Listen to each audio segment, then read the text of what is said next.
I'll show you what those look like on the inside.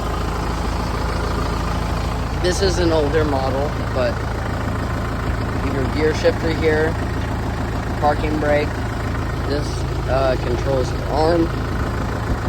These are your hydraulics in the back. So these things. Your PTO.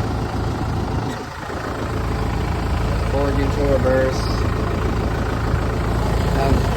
Clutch. This is your steering wheel.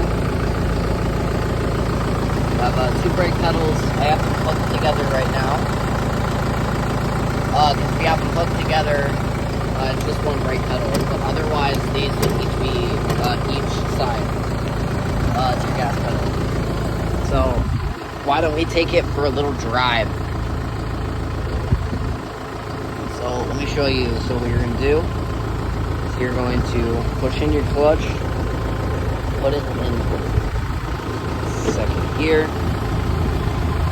You're going to push this part forward, and you're just going to do